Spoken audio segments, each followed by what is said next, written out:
I'm very grateful today to welcome our next eminent guest, Sofia Stril Rever, whose skills are beyond expression. She is a spiritual teacher and a writer who promotes inner healing, peace, and universal responsibility. She has authored 3 books with Dalai Lama, including his memoir, My Spiritual Autobiography, in 2009.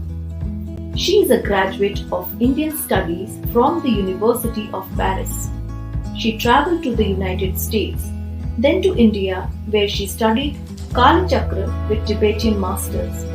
She received teachings from an Indian Pandit at the Central University of Tibetan Studies in Sarnath and from Tibetan Lama at Kirti Monastery in Dharamshala. In 2016, she co-wrote with Vakya Rinpoche The Meditation Saved Me, story of healing from gangrene of the foot through meditation and mantras. A specialist in mantra therapy, she gives recitals of sacred mantras. In 2017, she published Make the Revolution, the Dalai Lama's Appeal to Youth, translated into English under the title A Call for Revolution. A Vision for the Future, a manifesto by Dalai Lama on the future of the world. A call to put in place solutions for our chaotic and divided times. She is co-founder of Better We, Better World and initiated Be the Love You Want to See in the World. It echoes Mahatma Gandhi's Be the Change You Want to See in the World. She lectured at the United Nations in Geneva on universal responsibility in November 2017 and February 2020. So please welcome Sofia Stril Rever from France.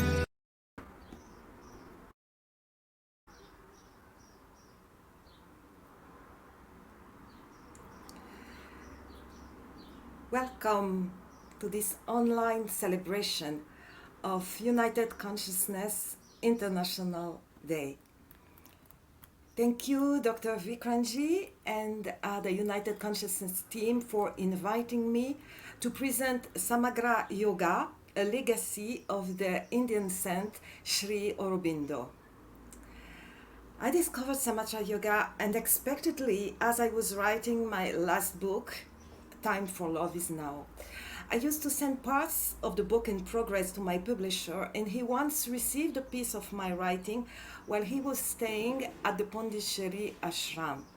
He was amazed at how my vision of love as a vital energy of evolution resonated with the forthcoming book of Sri Aurobindo he was going to publish. In this short talk, I would like to highlight the relevance of Samagra Yoga to the challenges of our times and to the spirit of United Consciousness Initiative. Unlike other forms of yoga that aspire to moksha, a state of liberation from the worldly and earthly existence, the integral yoga is a yoga of the world and a yoga of the earth. Instead of aiming at a state of nirvana that would be an artificial bubble of bliss, Samagra Yoga aims at the transformation of our entire being, from the cells of our physical body to the deepest levels of our mind and to the evolution of the world's consciousness. For not a single dimension of life is left behind in Samagra Yoga, including the historical dimension. This is reflected in the very life of Sri Aurobindo, who first fought for India's independence. Then, during a Second World War, despite the colonial yoke of the British Raj, he publicly took a stand for the victory of Great Britain against Nazism, which according to him was equivalent to barbarism. And Samagra Yoga is intended to assume the common destiny that as individuals we share with humanity, the living world, and the earth. The word Samagra, translated as integral in Western languages, conveys the meaning of an original information that crosses the timelines of human existence and the ages of the earth. This matches the connotation of untouched in the Latin etymology of the word integral. Samagra Yoga or integral yoga teaches the path to a conscious union of the ultimate original essence of our being with its historical dimension. In the synthesis of yoga, Sri Aurobindo describes yoga as the union of the human individual to the universal and transcendent existence, which is partially expressed in man and in the cosmos. The Samagra yogini is not supposed to give up the world, since in this system she couldn't enjoy individual salvation in isolation from the rest of the world. True salvation of one implies salvation of all, in the full blossoming of the human potential, which by essence is divine.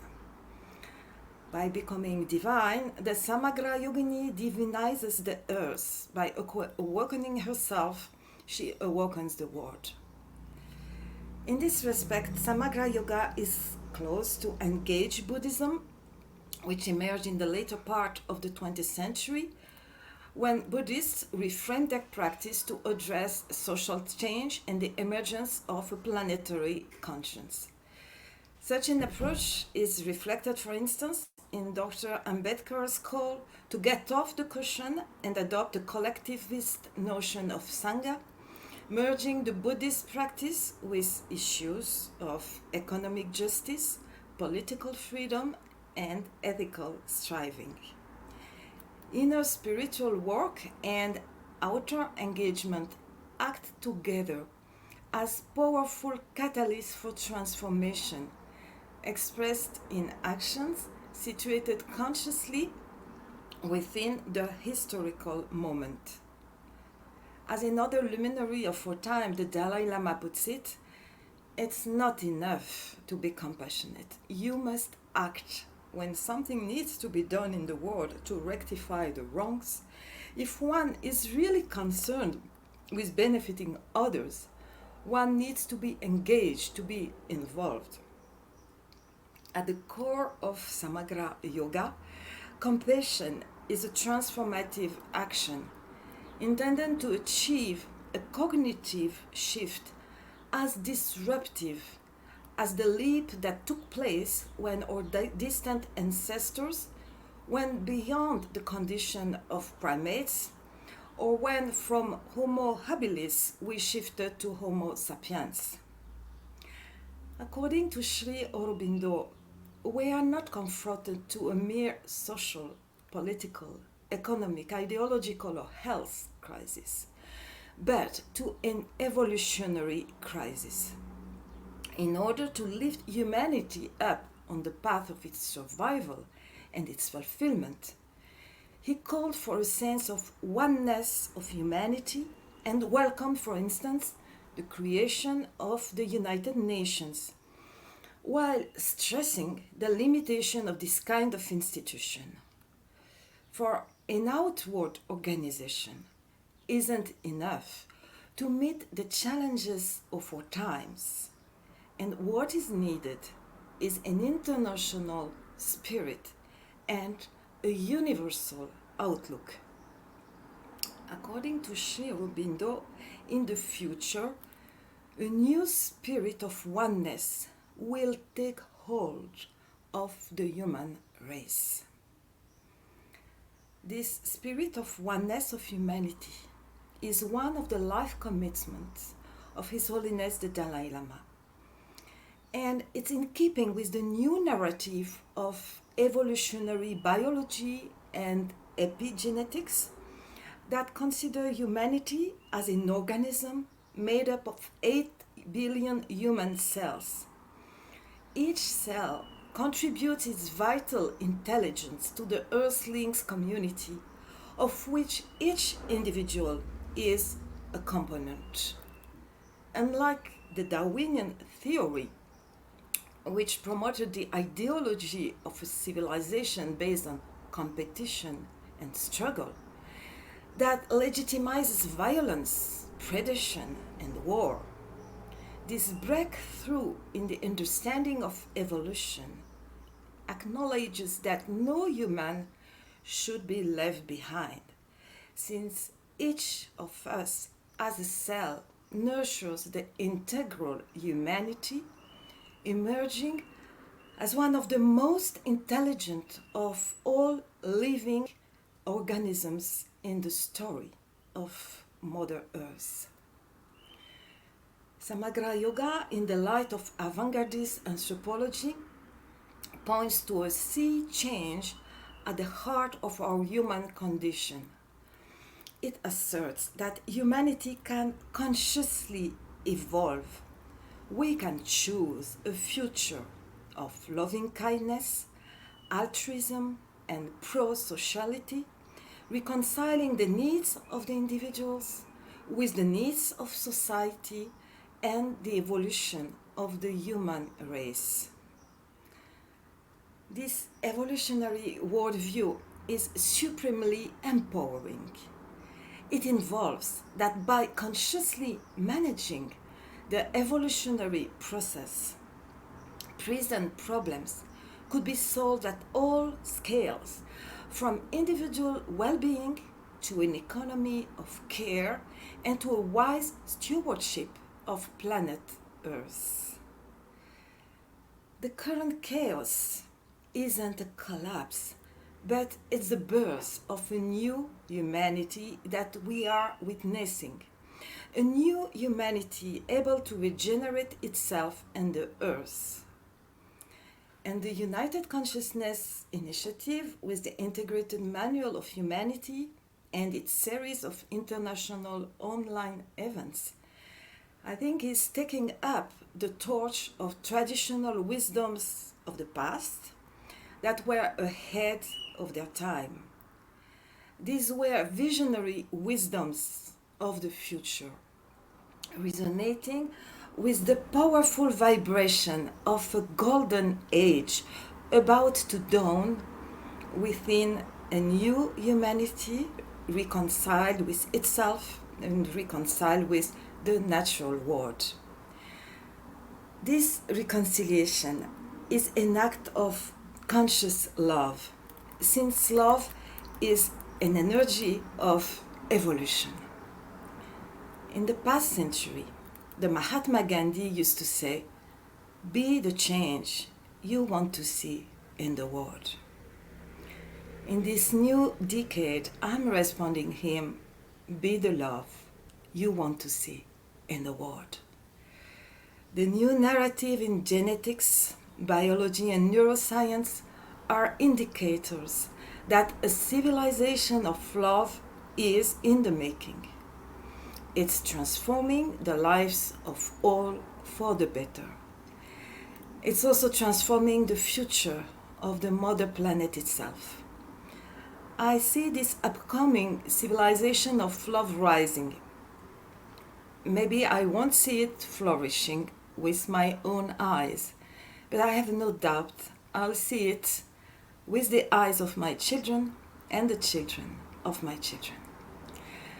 This confidence that the best of humanity is dawning inspires all my writings, my talks, teachings, and commitments.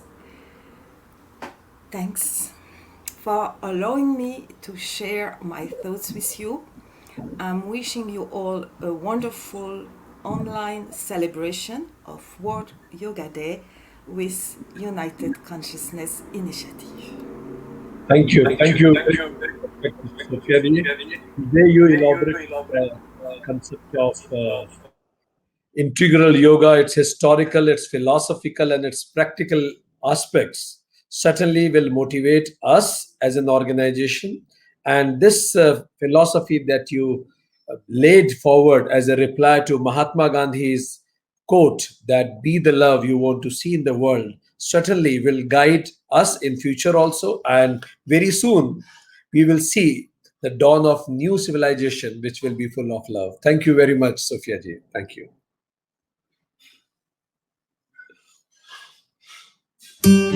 We thank Miss Sofia Stril Rever for her beautiful explanation. Thank you so much, Sofia J.